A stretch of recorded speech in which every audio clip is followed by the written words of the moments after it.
Hello and welcome to episode 235 of the Ego Chall Podcast. My name is Preston Byers, and as always, I'm joined by my co-host, Justin Binkowski. And on today's episode, we are talking about the final week of the Major 3 qualifiers, which happened this past weekend.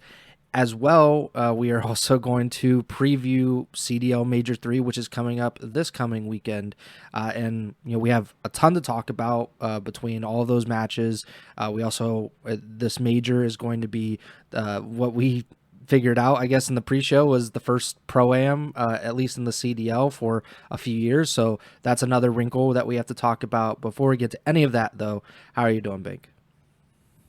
Yeah, doing all right. Feeling much better than I was last time we recorded, so that's a positive. But just wanted to give a quick shout out pre-show to everyone who's been supporting lately. Last two YouTube videos have been absolutely popping off, and we are officially at 301 subscribers. So appreciate everyone who helped us hit that milestone, and now we're officially on the road to 500. Obviously 400 first, but 500's a nice round number too, so that's the lofty goal. But yeah, I got lots to talk about today. I think unless you have something you want to tease up, I think I can speed run the results from this weekend, and then we can just cherry pick what we want to talk about. Obviously there's some bigger ones, and then from there we can dive into the preview stuff. Yeah, definitely. You could speed run, and then we definitely have a few teams at least that we have to single out and kind of call out after this weekend. Yeah. All right. So speed run engaged started Friday, May 8th. Falcons versus Miami. Falcons get a somewhat surprising 3-1 win over Miami. We kind of touched on it last episode, but Miami had the high of beating FaZe, and then they had a questionable loss after that kind of had us like, where we stand with Miami. And I think this kind of put things in a similar position with them losing to Falcons 2. They Miami wins the S&D behind a 15 bomb from Metals, but then Falcons take all three respawns to win the first match of this week. Then we have OpTic versus Gentlemates. OpTic pretty clean 3-0 victory, 14-point win in the hard point, but other than that, pretty convincing victory over Gentlemates, who we'll talk about much more later. Toronto versus Vancouver, pretty straightforward 3-0 win for Toronto. It was a 6-5 in the S&D where Joe had to drop 15 kills and an ace in round 11 to secure the win. TJ dropped 16 for the loss in that S&D. I believe 16 is the record, so I think he tied for the Black Ops 7 S&D kill record in a loss to Toronto there to round out Friday. Then Saturday we start LAT versus Carolina. Carolina wins 3-2. Another pretty surprising result, especially Carolina wins both S&Ds at a point where they, hadn't necessarily been winning a ton of S&Ds since adding Fire to the roster. Maybe they finally are starting to click in S&D after their latest roster change. Definitely something to keep in mind there. And they also put down they won Colossus Hardpoint against Carolina, and I'm not remembering if it was last week. It might have been 2 weeks ago. But at some point recently, Carolina won Colossus Hardpoint for the first time all season, and now they're starting to win it a little more frequently. So that'll be something to keep an eye on with Carolina as they try to grab a champ spot. But obviously, this is a unexpected loss for LAT, but I did note down too, we have seen this before where LAT lose to Carolina online, and then they played each other on LAN, and LAT took care of business. Obviously, that was much earlier in the season, but still there is a precedent there. The banger of the week, OpTic versus FaZe. I mean, there were a couple bangers, but this was the highly anticipated match between OpTic and FaZe, rematch of Major 2 finals. OpTic wins 3-2. They win the first two maps. Map 1 was an absolute banger. It came down to the wire, 250 to 243 on Den Hardpoint. FaZe kind of seemed to be in a little bit of a strong position to close it out, but then just something went wrong towards the end, and OpTic was able to capitalize and close things out. OpTic wins first two maps. FaZe win 3 and 4 to force a Game 5 on Plaza S&D, which I think we can talk about later, but there are a lot of comments on Plaza S&D now because there were like 5, 6, there were a ton of just 8-man A hits in the club bomb site on this game 5, and some people were getting frustrated that that was like the determining map just because of the way it played out and everything like that. But in the end, OpTic win both S&Ds against FaZe to win 3-2. Then we had Boston G2. Boston somehow beat G2 3-2, and just to loop in the other match on Sunday, G2 then went on to beat LAT 3-1, which was exactly what I said last episode. I said we're predicting G2 over Boston and LAT over G2. So in the most G2 way, Minnesota is going to lose to Boston and then beat LAT, and that's what happened. So pretty, I guess, somewhat surprising, but if you're following the, just pick whatever you think the opposite is going to happen with Minnesota, that's exactly what happened here. And then we rounded out Saturday's action, Falcons versus C9. Falcons win 3-1. Surprisingly, the one win for Cloud9 isn't in the S&D. Based on the broadcast, Cloud9 won map 1, and they had lost 19 hard points in a row, and it had been 71 days since their last hard point win, but they take map 1 over Falcons. I briefly tried to fact check and pull it up, but then I just was laughing too much to even focus on it, and I just moved on quickly. So that's according to the broadcast for those stats, but pretty hard to believe, even regardless of what you think of Cloud9. But nonetheless, after that somewhat miraculous accomplishment in map 1, Falcons win next 3 maps. Don't have to focus on that too much more. Then Sunday, May 10th, Mother's Day. Happy Mother's Day to all the moms out there. Miami Gentlemates 3-2 win for Miami. Kind of similar situation to the OpTic FaZe match earlier in the week, where we get the OpTic won first 2 maps, then FaZe forced a game 5. Here, Miami wins first 2 maps. Gentlemates force a game 5, but Miami wins both S&Ds. Tough 0-2 week for Gentlemates, and I would think this is a big win for Miami, just given some of their recent losses after their win against FaZe, but I still don't know exactly how I feel about Miami after this.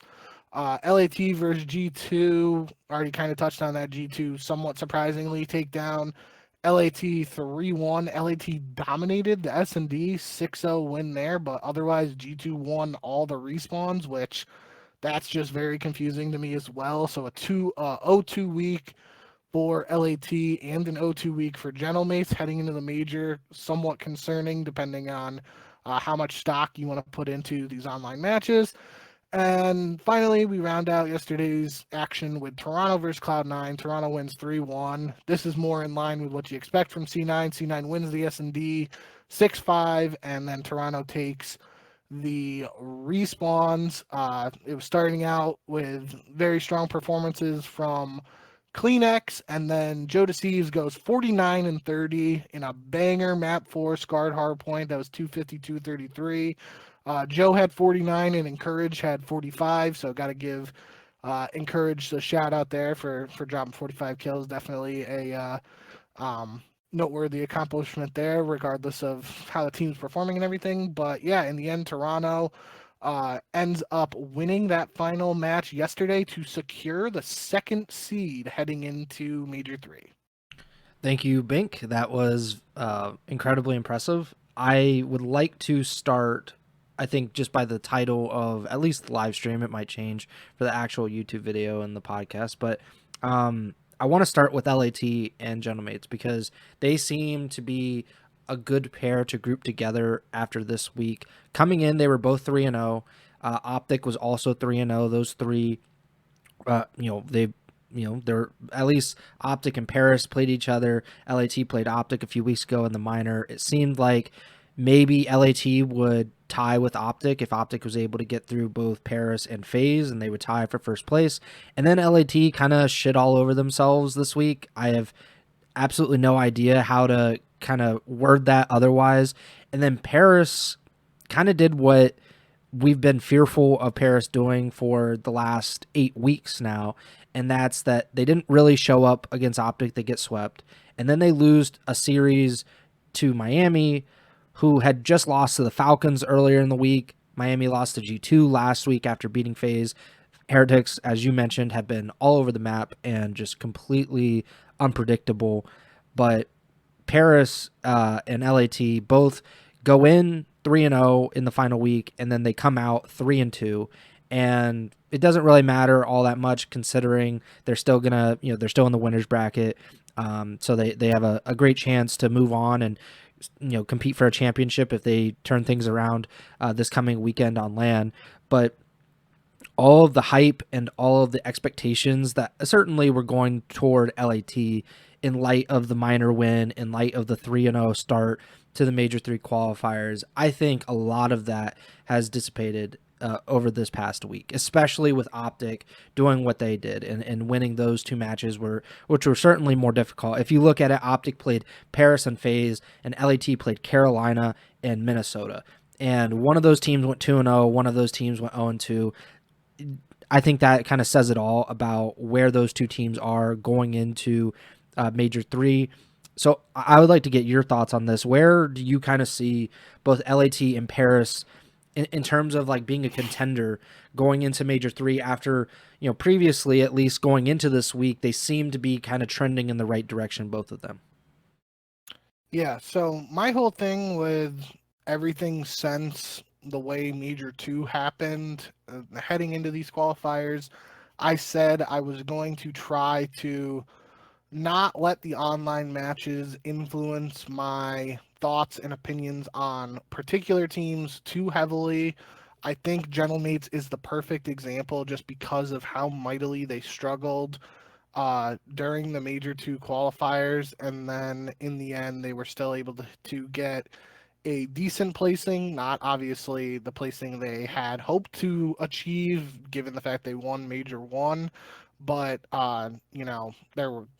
they were in that like play-in bracket there where they could have just showed up to Birmingham and lost one match and then got a last place finish, and they obviously avoided that fate. So obviously not necessarily related to this group, but the other example being FaZe, who didn't struggle as much as Gentlemates during the Major 2 qualifiers online, but they did have their moments where, again, I've said this multiple times now, people were questioning whether 04 should be dropped or not, and then FaZe goes to LAN, wins Major 2, and 04 is named tournament MVP. So I think that this season in particular, this has always been a thing in Call of Duty since the online matches have had any significant weight whatsoever over the years. Since that's been a thing, there have been questions over LAN versus online, and in some years you could definitely argue that there might not be a huge discrepancy between the results online and LAN. There are obviously some outliers in some instances where it's like, yeah, this team is not playing in the same location. And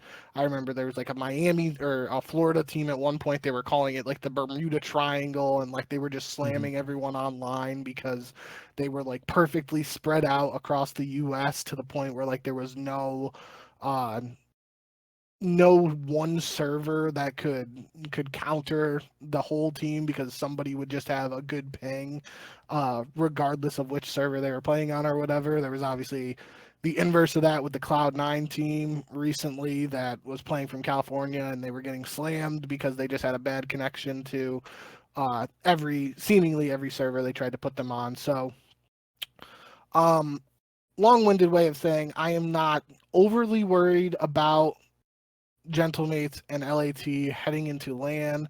I think this just makes it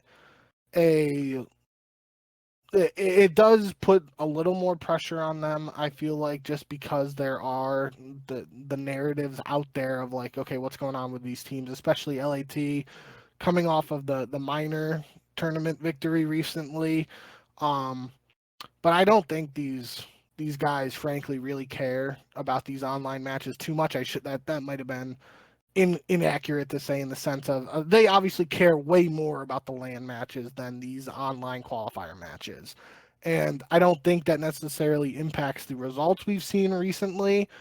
But there are just some players who show up more on LAN, and I think these are two teams in particular. I mean, Sib has been a classic example of that in recent years, where he seemingly just plays infinitely better on LAN versus online, even though he did play pretty well during the Major 2 qualifiers statistically, if I remember correctly. But uh, regardless, yeah, I think definitely would be much easier if we're just sitting here talking about these two teams, like slamming these other teams and um, playing well online leading into a LAN tournament. But obviously, we don't live in a perfect world.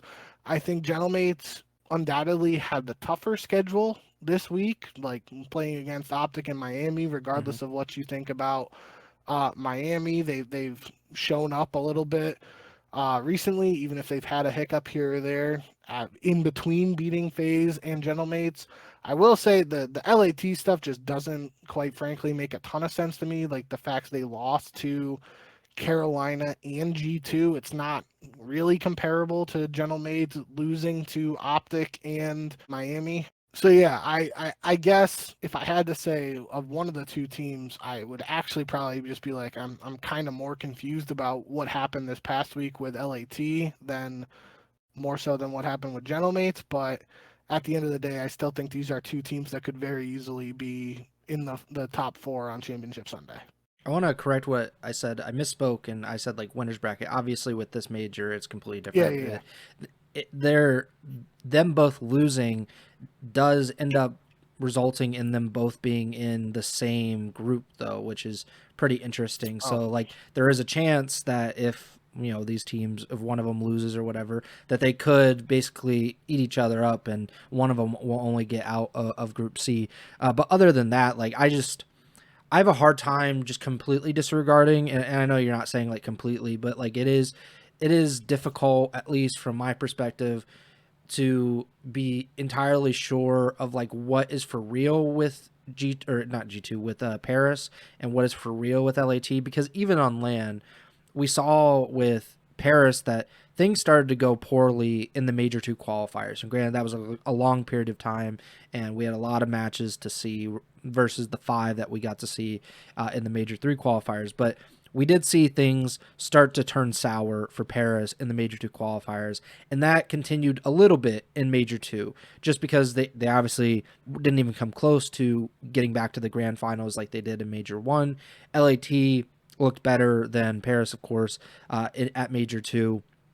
But like you said, like it's hard to just completely understand how LAT goes from winning Minor 2 weeks ago to being 3-0 in the qualifiers, and then having two relatively easy games, or at least seemingly easy games this weekend, and completely bungling them. Like that doesn't really make sense. And at least if it was OpTic, then you could make the excuse, well, OpTic has all of this other stuff that we can kind of say, hey, look, they did so great in the Major 1 qualifiers to a point. They did so great in the Major 2 qualifiers. They're competitive at Major 1 and Major 2 getting to the grand finals. If they screw up 1 week, it's not the end of the world. LAT, it's kind of different because we've seen them just kind of be up and down, as a lot of teams are. And I think that goes to my next point, is that the LAT and Paris not being as competitive or as solid as I would like them to be or expect them to be doesn't really mean anything, because all of these other teams are essentially in the same boat. They're just much less talented than those two teams are. Like if you're looking at G2 on their best day probably can compete for a major championship, but they're just not on their best day most of the time. They're, they can beat OpTic, they can beat FaZe and LAT and Paris and all of that, but they can also lose to Boston and Vancouver and C9 very easily. And it's same with Miami. They can beat the top teams, and we just saw them get to the minor grand finals just a few weeks ago and lose to LAT. And yet this week, they just completely, it was so up and down for them, as has been the case for the entire season. So, all of that being said, all of the skepticism that I have about LAT and Paris, it doesn't really matter, because I have as much, if not more, skepticism about almost all the other teams in the CDL. And that's why I think that both the Gentlemates and Thieves could still be, competing for a championship come Sunday. It's just, other than FaZe and OpTic, and even FaZe, you can say like there's some skepticism there now that they finished, I think they finished these qualifiers on 2 straight losses. They obviously didn't look great at the minor either. So like there's a lot of skepticism there. OpTic is probably the only team that you can feel like relatively comfortable about, and like they just lost to LAT a few weeks ago online, so who knows what's going to happen there if they were to meet up at Major 3. But yeah, I just think it's just another one of these weeks where we come out of it and we're like, who is actually a contender? Who is actually going to be able to compete for a championship in 5 or 6 days?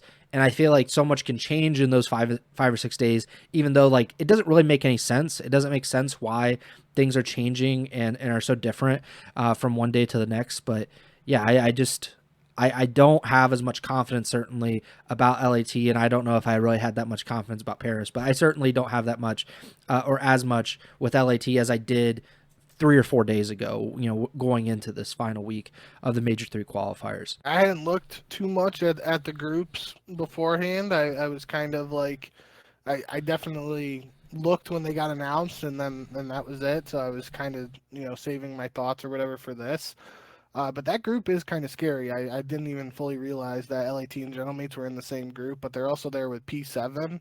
And we'll get to all that later, but that you could make the argument that P7 is potentially the scariest challengers team in this whole pro-am. And Scrap had most recently made some comments on stream saying like he's gonna absolutely dog walk whatever challengers team he plays, or he I forget exactly what he said, but it was a funny comment.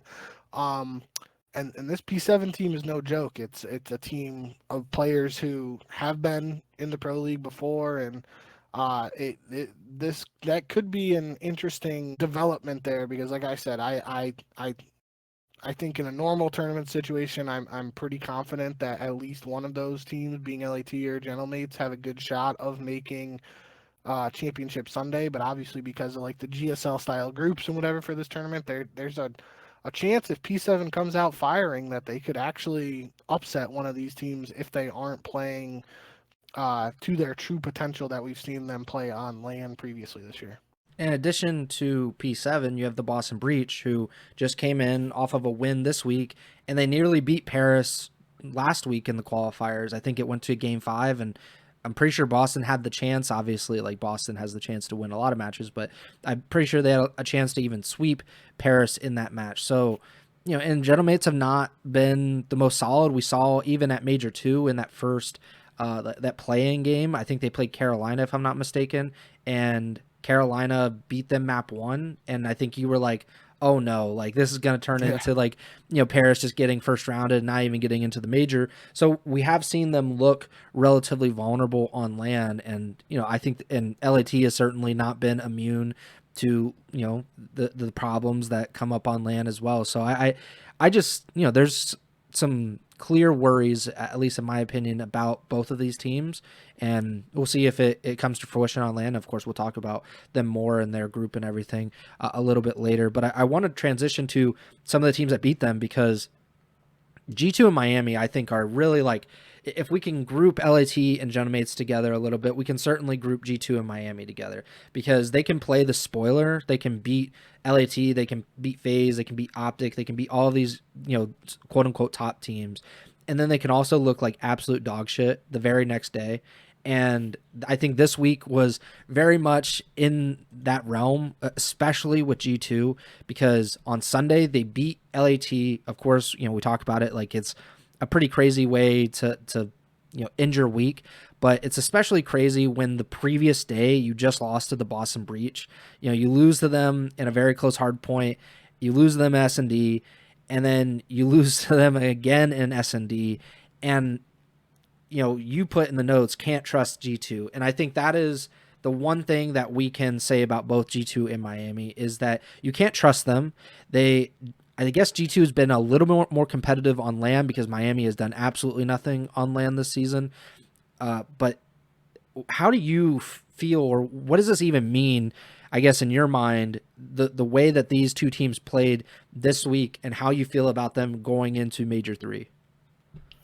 Yeah, I think I've been a little higher on Miami than some other people of late, but obviously we said it last episode or whenever that was, like it would be much easier to be very high on Miami if they had beaten FaZe in the minor, then they beat FaZe in the qualifier, and then they lost to, I'm already forgetting who they lost to, but it was some team they shouldn't have lost to after they beat FaZe for the second time in a row. They lost to Then G2 this last week, week. okay, yeah, that's I think my big thing with Miami is I've just been on this whole, with Minnesota. Sorry, I think Minnesota. I'm just like fully out on. I cannot trust them at all. I think I perfectly illustrated that by saying like I picked them to win against Boston, and I had the feeling like they could lose that match. And then you pick them to lose against LAT, obviously, and they do the opposite. So it's really just like, you know, I don't know what it is with this roster because it's even like dating back to the start of the season, people talking about needing to replace Skies and stuff. Like Skies hasn't played terrible, at least I think in this LAT match, was it? Yeah, so it was map 1 against LAT this weekend. Skies goes 26-12 on Gridlock Hardpoint, like literally going double positive against a top 3, top 4 team in the game, and that's not exactly what you're expecting from Skies on any given day. Even on days where G2 are firing on all cylinders, you expect the other guys on G2 to be the ones more likely to drop a 2.0 in a respawn than Skies. So I really I just am at a loss for words almost with Minnesota. At least I think looking ahead to their group, they should in theory have a very, I don't want to say very easy, but like they should be considered the second best team in their group, so that should mean they have a good chance to make it to bracket play out of Group A. But because I think that means there's a very realistic chance they go 0-2 and come in last place. So I don't know what to do with G2. I mean, maybe this is the turning point for them. I'm definitely not gonna plant my flag on that and be like, oh yeah, G2 is gonna be a top team after that, and this is where things turn around from them, yada yada. Like I don't feel that way about them.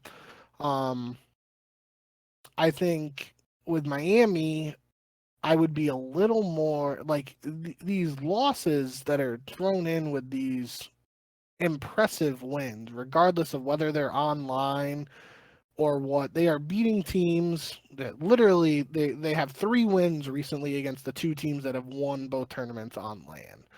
And the biggest question around Miami is them showing up on LAN, so that can obviously throw a wrinkle into what I'm about to say, but I feel like there have been more shining moments from Miami than that's not even really fair to say for G2 because G2 has won more on LAN this year. So I can't think of how exactly to express what I'm feeling right now, but in as simple of terms as I can think, just like Miami sticks out to me more. I definitely have some concerns and questions about them, but that just the core that we saw heat up at the end of last year, that core is still there, especially with Rancor and Super holding things down with the ARs.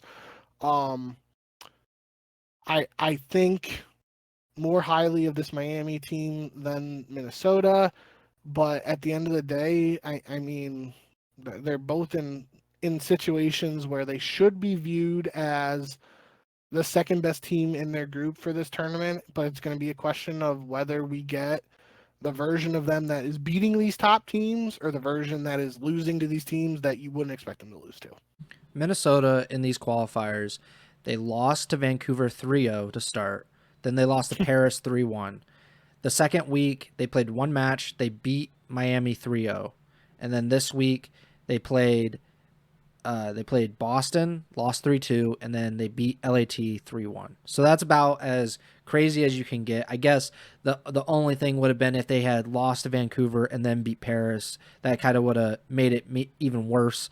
Miami, pretty similar. They lost 3-1 to LAT to start. Then they beat FaZe 3-1. Then they get swept by Minnesota. They lose the first match of the weekend this weekend to the Falcons 3-1, and then they finish it with a 3-2 win against Paris. So just completely up and down, a complete roller coaster from both of these teams. And they just haven't proven it on land that they can sustain any kind of success. Like you said, they are or should be considered the second best team in their respective groups. At the same point, though, I could very well see them losing to a challengers team, especially in that elimination match. Like, they might win the first round and then they get beat by whoever the better team is in their group. Then they drop down and they lose that match and they don't make it into the bracket. That seems very realistic for both of these teams. I just don't. I can't trust them. I can't predict that they're going to make any kind of run because that just seems silly. Like, they haven't proven that they can actually do anything of the sort. Like, at their best, of course, like I said, G2, Miami, I think at their very best, they can be like a championship Sunday team. And I think a lot of teams at their very, very best, like we saw the Boston Breach make it to Championship Sunday last year, champs. So like things are possible, but it's not like that's a likely occurrence. That's not going to happen most of the time. And we've just seen too much from both of these teams to really have any faith that they're going to make a run this weekend, or that we should believe that there's any kind of confidence in them moving forward. I also think that a roster change seems like, I stand by it, that I think Miami will make a roster change after this weekend. Minnesota, who knows? Like, we've been talking about like them potentially making a roster change, or that they needed one pretty much the entire season. I just don't know if they're actually going to pull the trigger on that, but they're about as mediocre or like hot and cold as you could possibly be in the CDL. But yeah, like they're both coming off of big wins, and I think that, they're both coming off of big wins on Sunday, and I think that will maybe fool some people. I don't think either one of us will be fooled. Watch them, both make it to Championship Sunday, and we can eat our words. But right now, it just is kind of ridiculous that they've kind of put themselves in this position. And I mean, you just look at it, like Miami makes it to the minor 2, and then they finish the qualifiers 2 and 3. Like if this wasn't a pro-am, they would have been starting in the losers bracket, because they technically finished 10th here. Granted, there was a 4-way tie at 2 and 3, but still, like, you're with Carolina, G2, Vancouver, and Miami. Those were the 2 and 3 teams. The only teams below them were Boston and C9. Like, to me, you should never be in that group. If you're a truly talented team, especially with how inconsistent teams are, like Falcons, very hot and cold. Paris can be very hot and cold. There should never be any time that you should be in that bottom, 4 or 5 teams. It just, it shouldn't happen. But it does consistently happen with these teams, that they just can't get out of their own way. And now they're in this position, like, I think they're very fortunate, I will say, that this was a pro-am. I'm not even saying that Miami will win their first round matchup, because I actually think it's a pretty losable match for them. G2, I guess it's kind of losable, but it seems like a better matchup for them. But we'll talk about it. I can't get on board with either of these teams, and that kind of sucks, because I was really in on Miami to start the season. I thought they could be like a top 5 team. They have not shown any of that other than the Major 2 qualifiers, but as soon as they get to land, they're done. Even in even online, they've been very up and down, and that sucks. I would rather them be an actual competitive team and make things interesting like they did last season, when they were consistently like a top 4, top 5 team, especially toward the end of the year. I wanted to group in the only, I don't really care about the Falcons and some of these other teams. Like, I'm sure we'll talk about them as we get into the major, but the only other 2 teams I really wanted to talk about in regards to this last week's matches are OpTic and FaZe. Of course, they played each other, so that was what stood out. But FaZe especially, I think there were definitely some like questions surrounding those losses to Miami, both in the minor and then in the qualifiers. I think both of us were like, that is weird that they lost both of those matches. Granted, you can always say it's online. They're the defending major champions and all that. But at the same point, it's a little weird. And then they come in and they're very competitive with OpTic. They force a game 5, but they lose the series in 5 games. And then OpTic, of course, they double up. They beat both FaZe and Paris. Definitely the most impressive set of wins this past week. How do you feel about these two teams, the Major 2 grand finalists, two teams that also got upset in the minor, notably, and I think are still the two best teams, or certainly the two most talented teams, and probably the two that you have the most confidence in actually winning Major 3. But how do you feel about them respectively going into Major 3, and how they might be, I guess, meeting again in the Major 3 grand finals? Yeah, I think you got to feel the best about OpTic right now, which the big thing for them is going to be how do they avoid losing in another finals if they do reach that point, because we've seen them. You could argue around Major 1 who you had as the best team going into the tournament. Obviously, OpTic and Gentlemates both looked very strong at the start of the season, and then they had that little blip after the holiday break, but then once we got back to LAN, Gentlemates and OpTic both looked like the best teams once again. It's more of just a question of whether you would have one over the other, like a 1A, 1B situation. But then regardless, heading into Major 2, like they were unquestioned the favorites to go into that tournament and take the whole thing based on how they played in the Major 2 qualifiers. We were literally talking about them being like number 1 or the only S tier team in the power rankings, then skip A and B and like put everybody else in C. I know I mentioned that a couple times. Like it really felt like it was OpTic's tournament to lose, and obviously they did get it to the grand finals again. They just weren't able to close it out. So that's the biggest thing for them. In my opinion, at least, like I fully expect them to be the favorites going into this tournament. I fully expect them to be in the finals. Anything less than that would, quite frankly, be a disappointment. But it's just going to be a question for me. If they do get to the finals, what do they have to do differently to, turn things around and actually hoist a trophy this time around?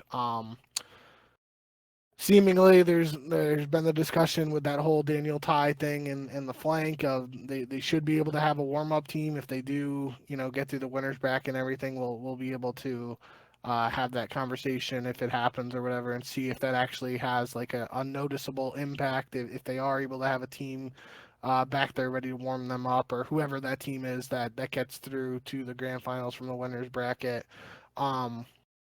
But yeah, really for OpTic, I think once again they enter this tournament as the clear favorites. It's just a question of what they got to do differently so that they're actually hoisting a trophy at the end when it's all said and done. For FaZe, weirdly enough, I actually feel a little better about FaZe than maybe I did a week ago, regardless of the fact that they lost to OpTic. Mostly because of the fact, like, if they got 3-0 chokeslam by OpTic, my tune here would be a little different, even though those first 2 maps in this series were pretty close. The big thing, I don't have those notes up from their past matches, but I know I noted down they were losing their hard points and they were winning through the S&Ds. Like, Simp was popping off in that one series where they were 04 was like lagging or whatever. I remember talking about that. And they were playing well in the S&Ds, and I remember mentioning leading up to this, like OpTic had won the S&Ds in their previous matchups before FaZe, and FaZe was only winning the S&Ds, so I thought it was going to be a more favorable matchup for OpTic because of how strong they are in the respawns. And the fact that FaZe was able to win, the overload is what it is, but the fact FaZe was able to win a hard point against OpTic does, like, any, not going to say all concerns are out the window, but anyone who is like very concerned about FaZe's respawn play leading up to this OpTic match, the fact they were able to win a hard point against OpTic is noteworthy in my opinion. Obviously, you can say, like, it's still just an online match at the end of the day. It's still just one map at the end of the day. But I think just in terms of what the opposite situation could have been, where OpTic just chokeslam FaZe, um, I think this was like, obviously it's still a loss, but I think the fact that FaZe isn't going into this tournament where it's like, yeah, they're just losing every single respawn and only winning SNDs. I think that's a little, like, a bit of a sigh of relief for any FaZe fans potentially. Could just be pure copium, but yeah, I still think FaZe have shown all season really that they just, and again, I've had this conversation on other episodes previously where it's like, I think it's possible that FaZe's dominance online in the previous years was just taken for granted, where we're at these points where, like, they're losing matches and it's like, oh my god, what's wrong with FaZe? Oh my god, we gotta sound the alarm, sound the bells and stuff like that. Where I just think, like, this FaZe team is more human, or just, it's not as dominant as those previous FaZe rosters. So it might, like, make it harder to judge exactly what's going on with this FaZe team. But nonetheless, I think they are in a pretty favorable situation for their group. I especially just, based on what we've seen on LAN from some of the other teams here, I would be very surprised if FaZe doesn't win their group at this event. But I still think, just regardless of groups and the way brackets shake out, I obviously think the finals for this tournament, it would be pretty cool if it was OpTic versus FaZe again. I think Toronto arguably might have a decent shot at trying to upset that and be that second team in the finals with OpTic, but obviously a lot of that is going to hinge on what version of Insight shows up for Toronto. So there's really there really, just quite frankly, there are tons of questions, or even if it's not tons of questions, you can, like, nitpick certain things about almost every team in the CDL except OpTic. And I think that speaks volumes to just how strong OpTic have been this year, despite the fact they have yet to actually win a tournament. I did actually want to loop in Toronto because I cannot put them in with a clear conscience. I can't put them with FaZe and OpTic as, like, the top contenders or whatever. But obviously Toronto is, like you mentioned, the second seed heading into Major 3. They went 4-1 in the qualifiers. They obviously performed very well at Major 2. And yet I have, like, a real hesitance and a reluctance to put them in that same category with OpTic and FaZe, despite FaZe, like, we mentioned, they've lost, their last 3 matches, if you include the minor, and they're coming in at probably their coldest. I can't remember a time that FaZe, whether it be Atlanta or FaZe Vegas, has come in off of 3 straight losses online into a LAN. Like, it typically does not happen. They've had, like, a few times where they haven't performed great, but this feels like they certainly did not look their best going into the LAN. Whereas Toronto, you can feel completely differently about that because, like I said, they're 4-1. Their only loss was a Game 5 loss to OpTic last week in the qualifiers, but they also lost to OpTic in the minor. And if you look at who Toronto beat in these qualifiers, they beat the Riyadh Falcons 3-1. They beat the Boston Breach 3-1. Then they lost to OpTic. Then they beat Vancouver 3-0, and then they beat C9 3-1. Let's just recap. Falcons is, like, the only top 6 team in that group, at least according to the Major 3 standings. You can make an argument that the Falcons are not top 6 because we've seen so much of them as kind of like they can be a bottom tier team when they don't decide to show up. But other than that, they beat Boston, they beat Vancouver, they beat C9. Like, what else? Like, to me, it's not that impressive to beat the worst teams in the league. And then on top of that, like what you said, Insight played really well at Major 2. We've seen so much of him on LAN the last few years, and he hasn't looked like that guy most of the time. Like, last year at Champs was, like, the nadir of his career. Like, he had, like, a .85 KD or whatever, and people were like, is he going to get dropped or whatever. And I don't think he's been nearly that bad, but has he been the guy we saw at Major 2 most of the time? No. And that is what would concern me going into Major 3. And that is part of the reluctance to put them in that top group. So I'll turn it on you, but like, where does Toronto fit into like this championship jigsaw puzzle? Like we both agree that OpTic and FaZe are probably the two favorites, like pretty clearly going into Major 3. Where does Toronto fit in with LAT and Genomates, like the teams that seem to be hovering around the championship conversation but don't seem to be fully in it? I'm very high on Joe, and I think Kleenex has played very, very well since the NPC meta switch. I think you could argue that he is, I mean, you could definitely argue he's one of the players who has benefited the most from the switch from the Dravic to the NPC. I think there are arguments for other players as well, like Hydra, even Abizi has played pretty well. I think Envoy has even played better at times with the meta switch. But I think I would, like, if I had to pick one person, gun to my head, I think I would honestly say Kleenex. Regardless of what you think, though, Insight is just a huge question mark around this Toronto team, and like we've harped on that for a while now, and I don't really want to focus on that. But I think that is unquestionably the X factor for this Toronto team. If Insight plays like, serviceable, he doesn't have to go out and drop a 1.2. Like, obviously that would be very helpful for Toronto. But like, if he is just like doing his job and not making things actively harder for the other three guys on the team, and I'm not saying that's what he's been doing, but there are people who would argue that has been what he's done at times. I think Toronto can go far in this tournament, but I think it's just like you said, there are so many questions around which version of Insight you're going to get at this tournament that it makes it hard to say, like, yeah, Toronto is definitively the second best team. Like, I don't think I would say that, even though they are the 2 seed. I think I would, for all their faults and everything, I think I would probably lean towards FaZe being my number 2 team right now heading into this tournament, regardless of the way everything has gone recently for them.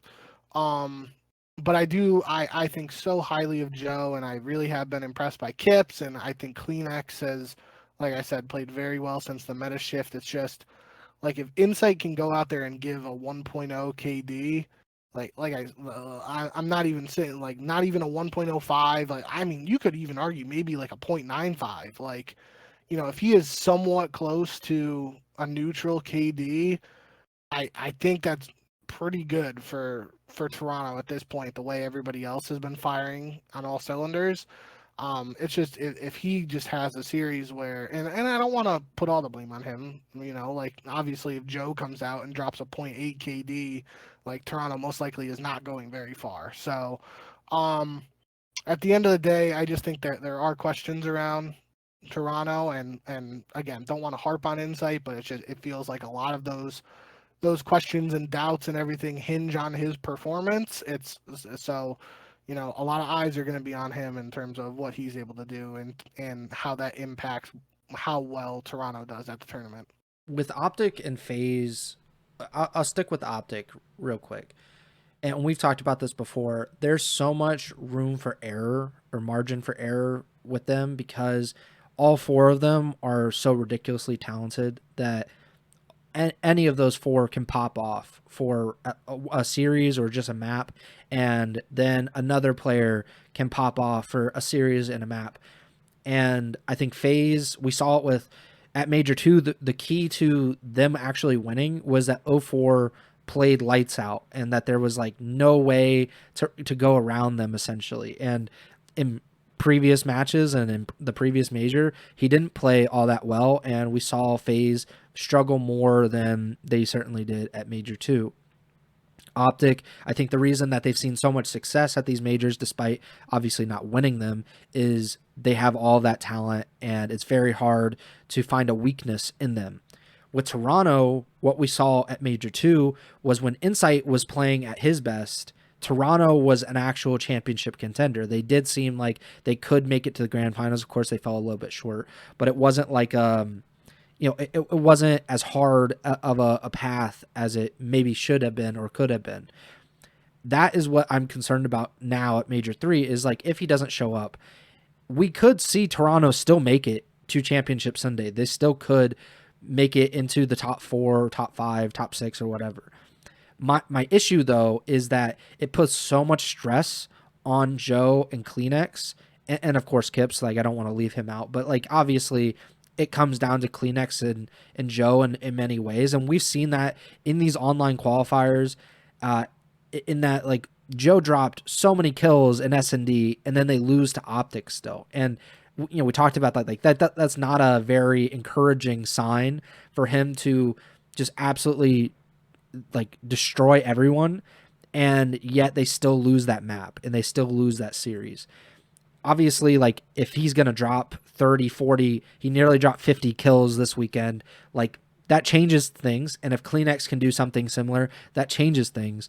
But I think when it comes down to the ends of these tournaments, what you're going to find is that even when they go for 30, 40, 50 kills, FaZe and OpTic and potentially like Paris and LAT, depending on what versions of those teams show up, I think they can match that and sometimes outdo them.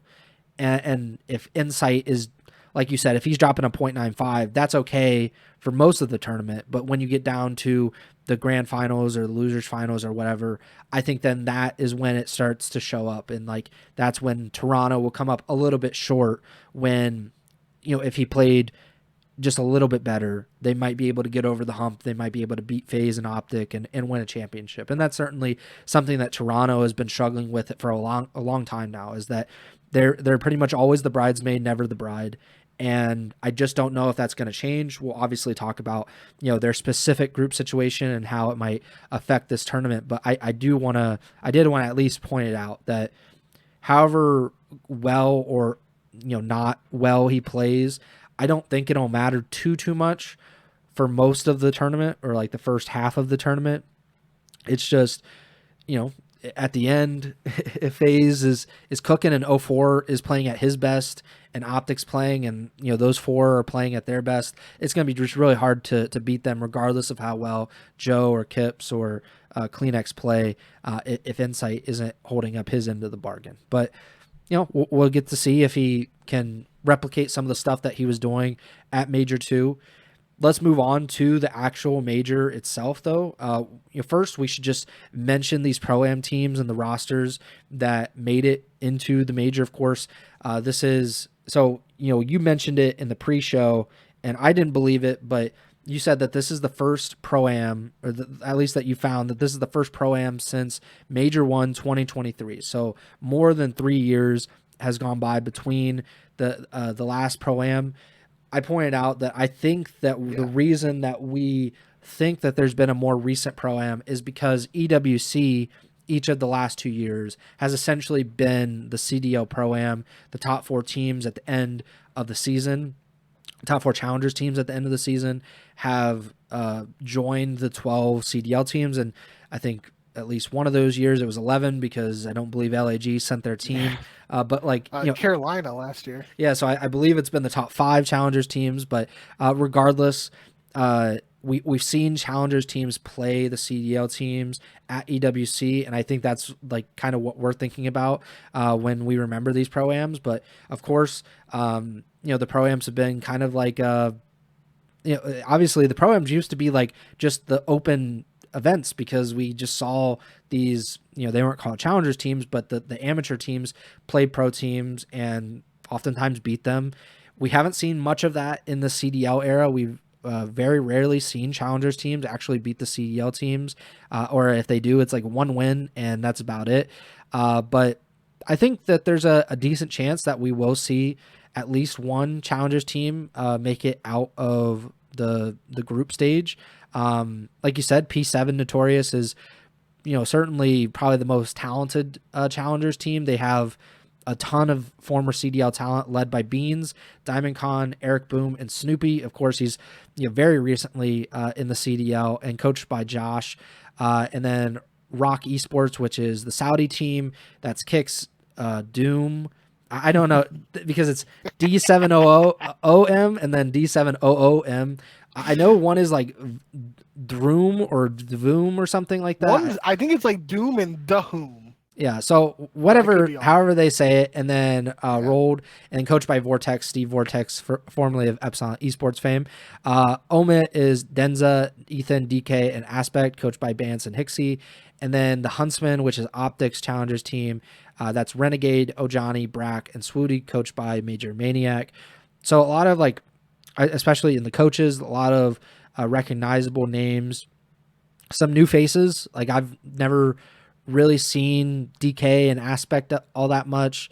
I obviously Swooty has become like a really big name this year, and I think that this could be a really great launching pad for him, and obviously any of the other challengers players, because we did see early on in the CDL, LAG basically overhaul their roster after their challengers team actually outplaced their CDL team at one of these pro-ams. So maybe we could see something similar, although that would be absolutely batshit insane to do that before major 4 qualifiers and 7 weeks before champs. But either way, I think that it's a great spot for some of these players who have been practicing for 6-7 months on this game to kind of show what they're made of, and if they are worthy of a CDL spot before teams make their champs push.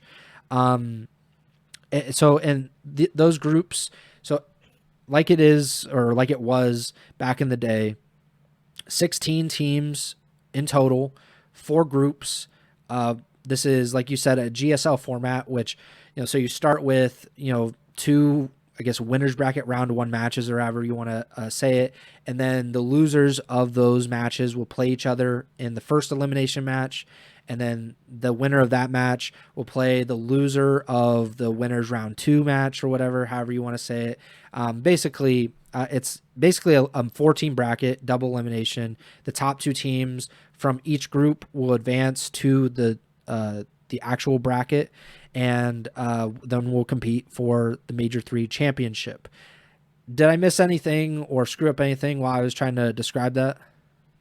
I was just going to say the easiest way to look at it is I've been told you got to win 2 before you lose 2 if you want to make it out of the group play. Yeah, and then if you win 2 before you lose any, then you'll get a top seed, and that'll help you in theory, because it really depends on some of the other placings in the other groups, but that should help you in the bracket and give you a more favorable path toward the championship. It is very interesting, these groups, because obviously, like, the challengers teams are the wild cards in every sense of the word. You have no idea how they'll play once they actually get into a match with the CDL teams. But we'll just start with Group A, because we'll just go Group A, B, C, and D. So Group A obviously has the number 1 seed in the CDL qualifiers, and that's OpTic. They play Omit in round 1, and then G2 Minnesota plays Vancouver in the other winners bracket, or the other winners round 1 match. I think we're obviously both going to pick OpTic. I think that would be pretty crazy to do anything else. But then G2 and Surge are a very interesting matchup, because we've seen Vancouver win matches that we don't think that they should. We've seen G2 both do that, and then, of course, lose matches that we think they should not lose. And we just saw pretty much G2 at their best and worst this past weekend. How do you feel about that match going into Group A here? I feel like, given what we've seen from G2 recently, this should be a slam dunk, easy G2 win. But I don't trust G2, and I mean, like, if I have to pick a team right now who's going to win it, I'm picking G2. Yeah. But I don't feel good about it, and I I really don't know what to expect. I think if P7 Notorious was the challenger team in this group, I honestly think I would pick OpTic and P7 to make it out of this group. That's how much I don't trust G2. I think, given the way the group actually is, I think you have to lean towards G2 making it out, but definitely this is an avenue for the challengers team to try and take that second spot in the group. I've heard a lot about this Ethan kid. I don't know much about him, and even DK, I've heard rumblings about like very recently about those two guys being like guys to watch out for. So this will be my first real chance of watching them, and also just a caveat too. I put in the notes, and as Preston was reading them, there were other coaches listed for some of these teams, but I just mentioned in our notes the coaches that like our audience would most likely know, and the guys who like had former pro COD experience. So don't want to discredit any other coaches who like names I didn't recognize or might have also been listed there and whatnot. But yeah, I think for Group A, it's really OpTic. I mean, if OpTic isn't the first seed out of this group, I don't know what the hell is going on. Like that's like full like pure chaos if that happens. Then after that, I think it really is a true battle for um the second spot, and I really don't feel good about G2. I don't feel good about Surge. It's an opportunity for Omit to try and sneak in and take that spot, but I think like if I had to pick the two teams, I would go OpTic and G2 just because, it's probably the chalk and probably is most likely to happen, but I still don't feel great about it. Yeah, I do think that it'll probably be OpTic and G2 coming out. I'm just interested to see if Omit can win a match, because if they lose to OpTic, Surge lose to G2, Omit versus Surge might be interesting. Surge are, Yeah. mostly like challengers players, and like, their team has been obviously really bad in the CDL. I think that's a very winnable match for most of these top challengers teams. And I think that's where a lot of the interest will lie for most of these groups. That I think there's a pretty clear like number one or like top two teams going into these groups, but can one of these challengers teams really like at least get to the qualifier round and like, win a match? I think that's, maybe one of these teams will actually make it out of the group in general, but I just think it's like interesting, just be like, all right, can they actually beat Surge? Can they beat G2? Like that seems to be reasonable. Whether they can win two matches against CDL teams, that's a whole nother question. But yeah, if I have to pick, I'll go with OpTic and G2 in those matches. Let's just move over to Group B, because this is a really interesting one as well. Chicago Huntsmen, which is the challengers teams for OpTic, they play Toronto in round one. And then you have Carolina and Miami in the other winners round one match. We have seen Miami and Carolina both absolutely abject failures on land so far this season. And now they play each other. Somebody has to win. I don't know if maybe like, they might defy logic and all purposes of life if maybe they both tie. But and then, Huntsmen have been a good challengers team all year round. They've been poached quite a few times now, and they've had to, change up their roster a little bit. Of course, I think both of us think that Toronto will win. That would be pretty crazy to consider them like a potential championship contender and think that they're going to lose round one to a challengers team. But then Carolina and Miami, I will go with Miami. I have no idea what to expect, because it's not like we've seen Miami any better than Carolina on land. That just hasn't existed. And Carolina was very much in the same boat when it was in the Major 1 qualifiers, that Carolina looked really good online, and then they just have not looked like that since. Miami looked really good online in Major 2 qualifiers. They have not looked like that at any other point, except like a 2-week period where they beat FaZe back-to-back, but then they lost to G2, and everything's been kind of upset since then. So where are you leaning with Carolina and Miami, and who could actually come out as the second team of Group B? Yeah, I think this is a little more clear-cut to me, but I've also been very vocal about my feelings on Carolina and what I think. I do think, my whole wishful thinking that Carolina could somehow make champs without winning a match on land, I think that takes a hit here, because I think at the very least they are likely to win one match in this group. I mean, if they don't, like, it would be kind of funny, but um Yeah, I think it will be interesting to see which version of Carolina shows up and which version of Miami shows up in that match, and that could go a long way in determining who is the other team to get out of this group. Um, I'm just not like super sold on the Huntsmen, but I think this is an opportunity where they could have an interesting shot to cause some chaos. And I think Ojani joined Huntsman after Kips and Neum left. I'm not 100% sure on the exact timeline there. But at the very least, like Kips playing against Renegade, that's a pretty cool storyline. I know there was a way, uh, like based on the seedings and stuff, where it was at one point this weekend possible for Huntsman to play first OpTic first round, and that would have been like a logistical nightmare. I feel like there would have been a ton of people up in arms over competitive integrity stuff and all that shit. Um, but yeah, I mean, this is a pretty cool like other way for it to work out in terms of like Renegade versus Kips. Like they were literally teaming together just a couple months ago. Now they're playing against each other.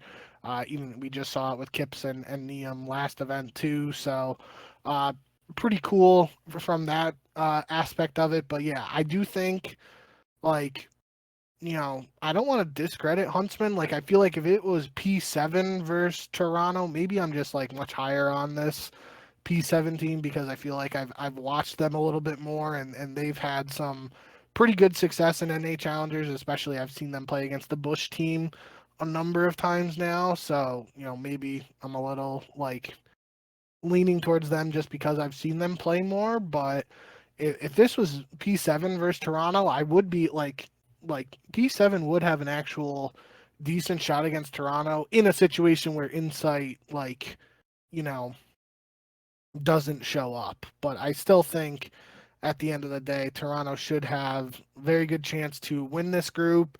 And then that second spot is a bit of a toss up. I obviously will go Miami. But you never know what's going to happen on any given day at Call of Duty. Huntsman could cause some chaos down there.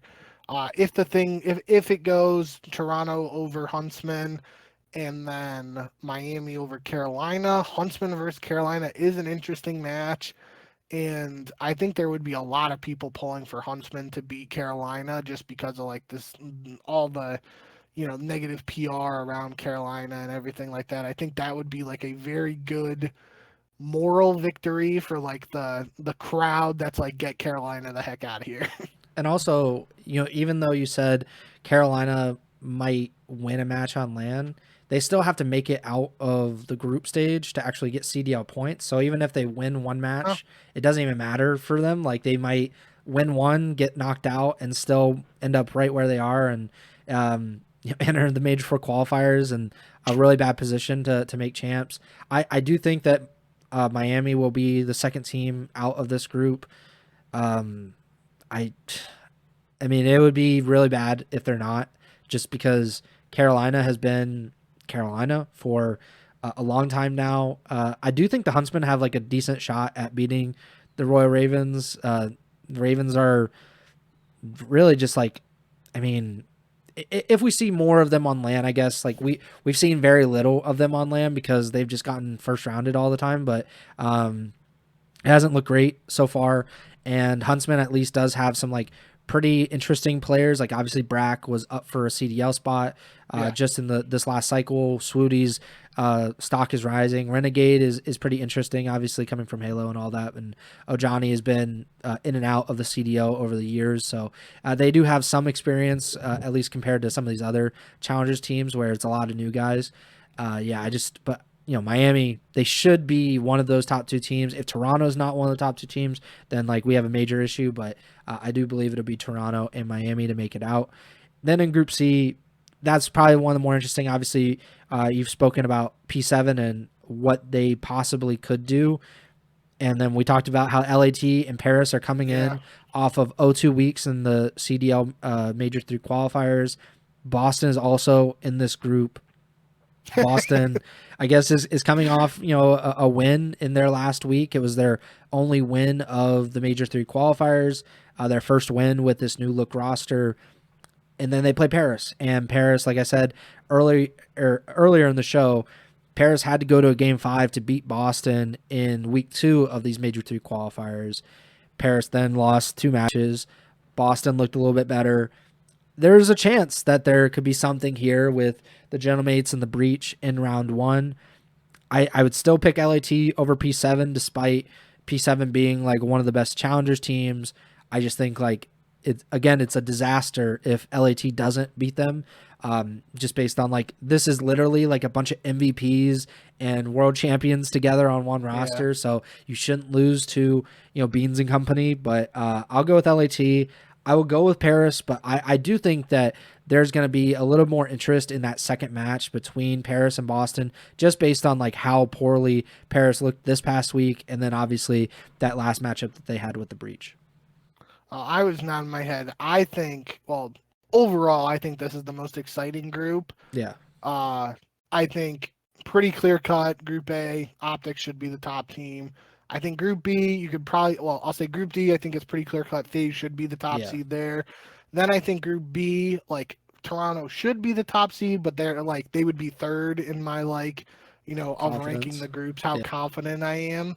Then Group C, I am not confident in knowing who will be the number 1 team. It should be LAT here, but you could make an argument for Gentlemates, and then if P7 come out firing, like they could really cause some chaos. I definitely wouldn't be like, planting my flag on P7 as winning this group just because it's a tough group with LAT and Gentlemates, but definitely the group I'm most excited about. And if it is chalk in the first round in terms of LAT beat P7, Gentlemates beat Boston, then we get a Snoopy revenge match against Boston. So even in a world where there isn't chaos in the first round, there is like a juicy storyline there waiting in the wings, even if like the expected result happens. And I honestly like I said, I'm not totally sure who, like I think I would lean towards LAT winning the group, but I could see a situation where even if it is LAT versus Gentlemates, winner gets the number 1 seed, whatever team loses in that winners match, I could see them like getting pretty tilted. And then if P7 is just on fire, smokes Boston, they come in and play a team that's possibly a little deflated after losing in the previous round, like that could be an avenue for P7 to still pull off an upset and take that second spot in this group. So I think this, if it all goes the way things should, which that never is how these things happen, should be LAT and Gentlemates making it out of this. But I just, something in the back of my head is telling me P7 got a good shot to cause some chaos here. And usually when I feel that confidently about a challengers team, they end up letting me down. So I'm not gonna, go super hard in terms of hoping for that or anything, but I am very excited to see how this group plays out. And also, we've just seen LAT over the last year or two, like that first match on land for them sometimes is just kind of like Russian roulette. They just can't seem to figure out like a consistent pattern. And we've seen them lose to like the Boston Breach, for example, last year, first round of land, like after being like a really strong team. And who knows like where they are mentally coming off of these last 2 losses. Granted, you can always say like it's online, it doesn't matter. I just think like sometimes when there's not much of a break, like you play on Sunday, you lose, and then you're flying out to wherever that land is that weekend, and then you got to play on like Thursday or Friday, and then you're, especially because LAT probably just isn't used to playing P7, especially like in these matches, of course. So like it's a different opponent. It's something that they don't see every day or see every major cycle in these matches, and I think that could play a factor. Like you said, I think the more interesting match will ultimately probably be Boston versus P7 if both those teams lose in the first round, because then you get the Snoopy revenge match. And if Snoopy was able to knock out his former team and make sure that they don't get any points, that they're not even going to get a win at this major, I think that would be really, really interesting. And then it comes down to that elimination match, whether it is like P7 versus LAT or Paris or, whatever it may be. Like, I just think that just in general, I should say like this format does create some interesting scenarios because you get like that first the first 1-0 versus 1-0 match, that winners round 1 or round 2, excuse me, match, like whoever's going to get that first seed, there's obviously something there, but then to lose that match immediately puts you in danger of not even making it into the bracket. And I think that on top of like you're going to play a team that just coming in off of a win, so they have some momentum, they have some heat behind them. I think it lends itself to some pretty entertaining losers round 2 matches, and I think it could be at its best here between P7. I think P7 will beat Boston personally, but then then you have P7 versus LAT or Gentlemates, and then who knows exactly how that'll go in Group C. And then in Group D, I know you said that there was a chance of Huntsman and OpTic playing each other and kind of the conflict of interest or whatever, the competitive integrity.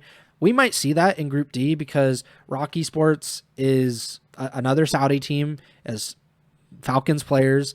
They're in the same group as the Riyadh Falcons.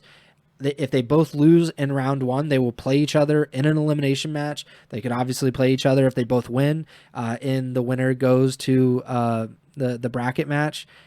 I think that's really interesting. I don't know how you kind of suss that out for the CDL or like what you can possibly do as a league except like not have these teams in the same group because they're different orgs. It's not the FaZe Falcons team. But isn't Kicks and some of these players signed to the Falcons but loaned out to Rock Esports? Oh, I don't know about that. Because I'm pretty sure Kicks is still under contract with the Falcons, but they've loaned him out to another Saudi esports organization. So, like, how do you... Obviously, I'm not saying that the players themselves would be, like, super keen on, like, quote-unquote throwing a match. But let's say FaZe beats Rock, as we expect them to do. I don't think it's as likely, but, like, that Cloud9 would beat Falcons. But let's just say in this scenario, and we'll talk about like the other scenario, the more likely one is probably that FaZe beats Rock, FaZe then beats Falcons, and then the Falcons would play probably Rock in that winner goes home match, or winner moves on, loser goes home match. And let's say like the Falcons, a win in that second match would get them 15 CDL points because they would have qualified for top 8. If they lose, they get 0. And who knows what the Falcons will do, like where they will be in the bracket when it comes to champs. Like I doubt that they'll miss champs because there's so many bad teams that feel like they just can't even get above like 9th place. But Falcons, there's like a real pressure to get those CDL points, to potentially get more, obviously, if they win in the bracket.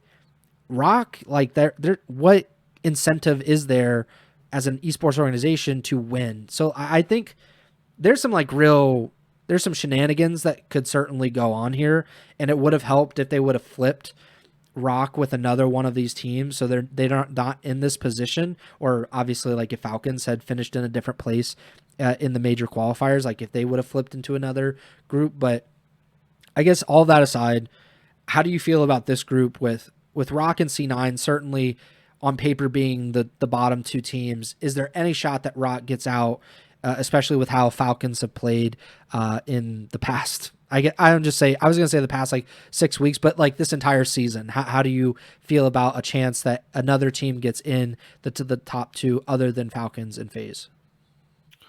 Yeah, I think besides this whole potential stuff on the loan, I wasn't thinking about that at all, to be honest. I have no idea if that's the case or whatnot. I just know this Rock team has played pretty well so far this year. I'm trying to pull it up right now. I'm pretty sure they came in first place at the first Challengers event, and then I think they came in second. That's the one I'm not as sold on.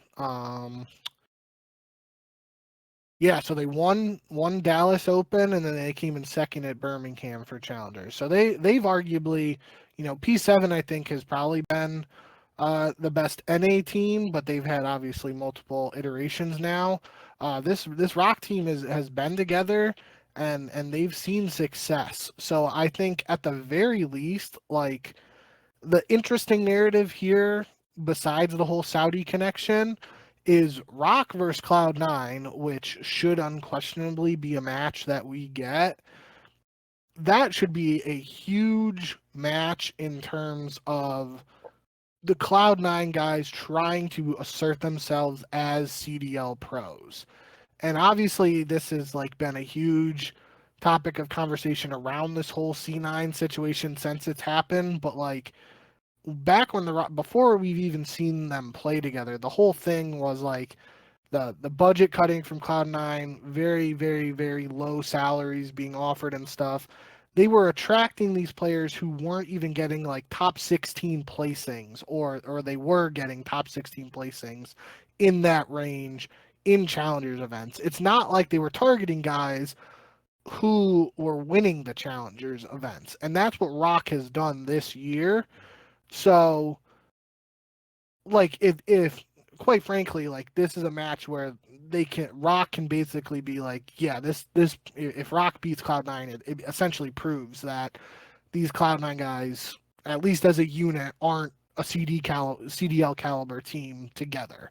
And I think that's an interesting narrative to look at. I do think the whole, Kicks versus his former organization thing, or if it is his current organization on loan, whatever the case may be,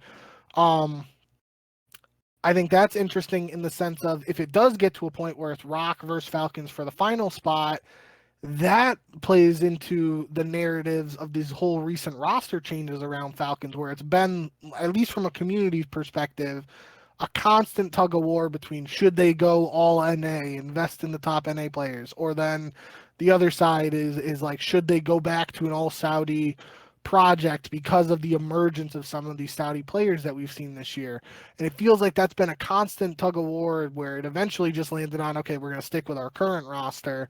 But if this current roster loses to Rock, does that like sway the feelings of Falcons as an organization to be like, okay, maybe we go back to the all Saudi team? Or maybe it even just has the intended result of, maybe not the intended result, but it has the actual result of, yes, we have to make a change. And then we would get back into that argument of what direction they want to go in, yada, yada. But I do think for a group that has, Cloud9 in it, like, that might have been an unnecessary shot there, but like, it's an interesting narrative-wise what the implications of this group play, this little quadrant, how it all shakes out could have implications on the rest of the CDL season to a degree that isn't necessarily the same for the other groups, if that makes sense. Yeah, I think it does. I actually looked it up, and Rock Esports is partnered with the Saudi Esports Federation, but is not.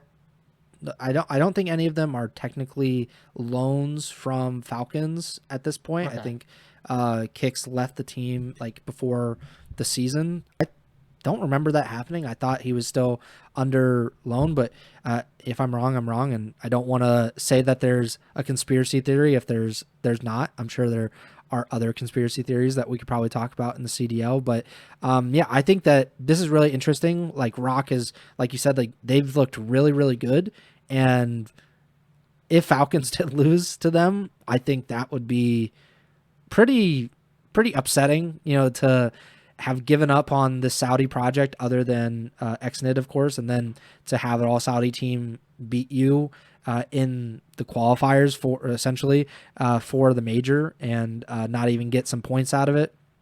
I do think that it'll end up being FaZe and Falcons coming out of this group. Honestly, like I think it's just the easiest thing to go with chalk for all of these groups because we've seen what the CDL versus Challenger matches actually turn out to be most of the time. But it's impossible to think that there will be no Challengers teams that will win at this event. It's just like them actually getting out of these groups is pretty difficult. And I think this one can be especially difficult because the Falcons at their best, and we've talked about this with a few other teams, the Falcons is like a really talented team and they have like all of these like really great players. They just not put it together as a team, but I think that makes it really difficult to beat them in any of these tournaments if you're a Challengers team. Obviously FaZe, I hope that they're not going to absolutely choke here and like not be able to make it out. Like that would be really surprising. But of course they haven't looked very good over the past few weeks online. But Rock definitely can show what they can do, especially against C9. C9 is obviously just really bad, and I think it's funny that C9 couldn't win respawns, and like obviously this season they've barely been able to win respawns. The Saudi team from last year with Falcons, they could barely win respawns, and now at least a few of the players from that team are going to play C9, and we'll see how that kind of works out for everybody involved. If you have to pick who's going to win this event, of course we don't know. Like obviously we'll do our pick'em over the weekend as the tournament is progressing, but going into this 16 team event, who are you feeling is actually going to emerge as the Major 3 champions? Yeah, you got to pick OpTic, right? And yeah. I've usually tended to stray from the consensus number one pick, especially when it isn't FaZe, historically on the podcast. But I think I outlined it earlier in this episode when I said like there are things you can nitpick and question marks around a lot of basically every other team, especially the CDL teams. There really isn't that for OpTic. I think maybe the thing you could question the most about OpTic is like how the map pool and the meta impacted them as a team, but like they've been playing Plaza S&D a ton and seeing success on that since that was added into the map pool. So like even if you had like slight concerns around that, obviously that's only one map and I would have to look at the other records and stuff, but I just think OpTic is like the team right now that is leaps and bounds above everybody else at this point. And like I said, I don't have like that. There isn't that one thing that's like nagging at me or like, damn, OpTic really needs to do this to hit that next gear or something like that, where I'm questioning what I can expect from this team or anything. Whereas like almost every other team, there's at least one thing I can be like, okay, maybe they could do this better, or what could they change here. So I do think I gotta pick OpTic. I do think it's worth mentioning too. I went that Pro-Am tournament, Major 1 in 2023. I looked at how the bracket was aligned. So if this tournament follows that same format, the winners bracket after group play, from top to bottom of the bracket, it would be first place in Group A would be the first team at the top of the bracket. Then the second quarterfinal would be the first place team from Group D, which would mean that would line up for OpTic and FaZe to play each other in the winner semifinals if they both come out on top of their group. And that means the bottom half of the bracket would be the top team in Group B, in the third slot of the winners bracket, and then the top team in Group C below that. So I think that makes the top half of the bracket very, very top heavy in terms of who could be the team to come out of the winners bracket, and that does shake things up in terms of people wanting to see another OpTic versus FaZe finals. But yeah, just throwing that out there. Obviously, things could be different with how they align the bracket and everything. I'm not 100% sure on that, but I went back and looked for that reason to try and get a gauge for it. And that does technically, if it does work out that way, where OpTic and FaZe would play before the winners finals, that would work against their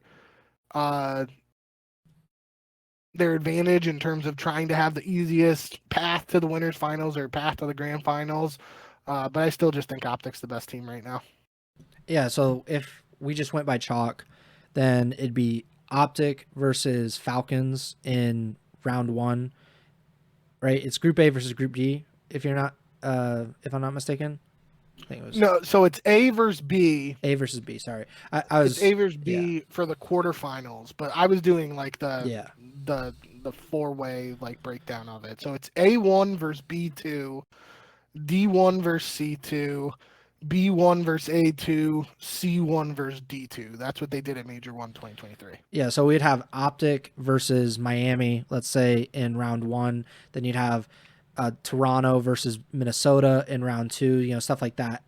I think it'd be really, really interesting to just look at if you have, obviously, LAT and Paris, we think are going to be the two teams to come out of Group C. Yeah. one of them has to play FaZe if FaZe gets Yep. the first seed or even the second seed in Group D. So you could have FaZe versus Paris in that winners bracket round 1, and then LAT versus Falcons in round 2, or in round 1, or vice versa. You could have Falcons versus Paris and LAT versus FaZe. So a lot of really interesting ways that this could all go down. I think we should also mention that there's 4 matches going on simultaneously. Yeah. So on Friday, the matches start at 1:30 Eastern. And so those matches will be OpTic versus Omit, Minnesota versus Surge, Toronto versus Huntsman, and Carolina versus Miami. All those matches are starting around 1:30 Eastern time. And then 4 matches will start immediately after those at about 3 p.m. Eastern. That's LAT versus P7, Paris versus Boston, FaZe versus Rock, and Falcons versus C9. So if you're, I guess if you're a sicko, then you have your 4 screens or however you want to do it. It's obviously not ideal, and I think it's pretty interesting that Daniel Tai, as recently as like 3 or 4 weeks ago, said how much of a fan he was not of this kind of setup. He did not like having the 4 streams and the 4 matches going on at the same time. So I guess this might be one of the last times you see something like this, at least in the CDL, because obviously they've kind of outsourced all of this to the EWC. But then you're going to have a ton of matches on Friday, and then Saturday we'll start the winners bracket. Like bracket play will actually start on that Saturday, and then we'll have losers bracket and everything go on Sunday, and then grand finals is currently set for, I believe, like 3 p.m. on Sunday, if I'm not mistaken. No, not 3 p.m. I don't even know what time they're setting this up, because COD Gamepedia has it all kind of mixed up as to like what is, like when the grand finals will actually be, because the final losers bracket match they have set on Sunday is for 7:30 Eastern. That seems really late to start the grand finals after that, so I'm not exactly sure what the plan is there, and the CDL has not tweeted out their schedule for when these matches will begin, I don't think. There was a graphic at the end of the stream yesterday. Let me try and pull that up, but they had something that they just tweeted something 10 minutes ago, but there was a different version of that like pink graphic that had like all of the streams listed and stuff. So let me try and pull that up. I should just be able to go to the end of yesterday's stream, and it should be like one of the first things I see. For Sunday, it just has listed day 3 starts at 11 a.m. Eastern. Yeah. So like, at least on COD Gamepedia right now, what they say for Sunday is that these matches will start at like, I mean, they have like 2 matches in the losers bracket starting at 4:30, and then they'd have like winners bracket matches starting at 6, and then there's like another losers bracket match that starts at 7:30. But there's also like, after they have like Sunday matches, they're saying that there's a winners bracket match on Friday, December 18th. So whoever's been updating the COD Gamepedia is a little drunk, but I think overall, like, if I had to bet that these matches the grand finals probably will start like no later than like 7:30, 8 o'clock. Like, they probably don't want to go super late with these grand finals. I'm not sure how much the DreamHack part of it will affect that, if like, they have to move some things around or whatever. But I mean, they haven't been doing super late matches in general in the CDL era, at least recently. So I don't think that we're going to get a super late one here. And fun fact for anybody attending the event in Atlanta, I learned this firsthand in IW. Obviously, it could have changed since then, but I'm pretty sure it's like a Georgia state law or an Atlanta state law. On Sundays, they do not sell alcohol past midnight. So, ironically, after the finals of that Atlanta tournament back in the day, I went to Hooters with Josh Riley, shout out Hype, and some of the Dexerto guys, because that was like one of the closest restaurants. And we had a couple beers there, and then it was like 11:55, and they were like, "Yeah, we can't serve any more alcohol past midnight, so we had to sprint to CVS because CVS sold alcohol there, and we bought some beer from CVS and brought it back to the hotel. So for anyone who wants to drink responsibly after the event on Sunday, if it is a late finals, that's something you might want to keep in mind. Yes, definitely keep in mind your alcohol consumption habits and take your advice from Justin Binkowski.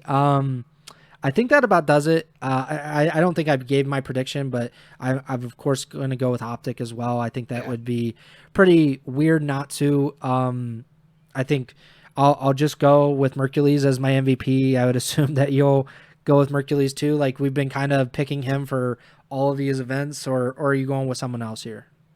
I went with Hook last event because I thought he was just frying during those Major 2 qualifiers. So I'll stick with Hook here. There's been a little bit of the discourse around like that nameless top 10 list or whatever. So I'll be different at least in that front. I'll say Hook MVP. And we will be back. We're not going to be back for a midweek show because we figured that there wouldn't be a ton of news. I mean, we'll probably get bombarded with stuff over the next 2 days or whatever, but we figured that there wouldn't be a lot different between today or doing this on Wednesday or like splitting up the two shows. But we really appreciate obviously all of the support that you guys have been showing us. As being said, we passed 300 subscribers on YouTube with this latest video, which is like, one of close to the top 10 most viewed videos on our YouTube channel, which is always great to see. The last two videos have done really well for us. And again, we really appreciate all of the support. Make sure to like, subscribe, follow the podcast feed wherever you're listening or watching on Apple Podcasts, Spotify, Amazon Music. You can watch the podcast or listen to it, I guess, on YouTube. You can also watch the live stream if that's how you prefer to do it. You can do so on YouTube or on Twitch, twitch.tv/Ego Chall Podcast. You can follow and subscribe there. You can also follow and subscribe to Bink on Twitch, twitch.tv/JBink with 2Ks. You can also follow him on Twitter at JBink with 2Ks. And my Twitter is at Preston Byers, and the podcast Twitter is at Ego Chall Podcast. And we should be back next Sunday, very late, or maybe we'll do it on Monday, or we'll just kind of push it back to Wednesday. This is a weird time for both of us. I went out of town this weekend. Bink is going out of town next weekend, so it's just kind of one of those things. But after that, it should be kind of relatively smooth sailing until the end of the CDL season, which is coming up sooner than you may realize. Of course, with this being Major 3, we're not going to have a really long Major 4 qualifiers. I do believe we have a second minor, so that'll kind of replace one of the weeks that we would. But then you'll have Major 4. I think there's a 2-week break between Major 4 and Champs, and then we'll have the end of the CDL season with Champs. So a lot to look forward to, a lot to especially look forward to this weekend with Major 3. We appreciate all the support. Thank you for tuning in, and Bink, take it away. Yeah, just to piggyback off that, Major 3 obviously ends on the 17th, this Sunday, and the Major 4 qualifiers start back up on May 29th. So it's only going to be like a week and change break between the end of Major 3 and the start of the Major 4 qualifier. So that'll obviously have implications on how quickly teams are able to make any last-minute roster changes or anything like that. But we'll get into all that. Obviously, very excited for this upcoming weekend. Like Preston said, I have a baptism for my best friend from college's first daughter is getting baptized on Sunday, so I got to go out of state for that. I'm hopeful to be back in time to do the show late on Sunday, but we'll just have to play it by ear in that regard. But either way, we will be back at some point, either late Sunday or early next week, to break down everything from this event. I think there's going to be a lot of interesting stuff to talk about. And I can't wait to break it all down with you guys. So thank you guys, as always, for all the support. Appreciate all the love recently, like Preston said. And we will see you on the next one. Remember to send the chow.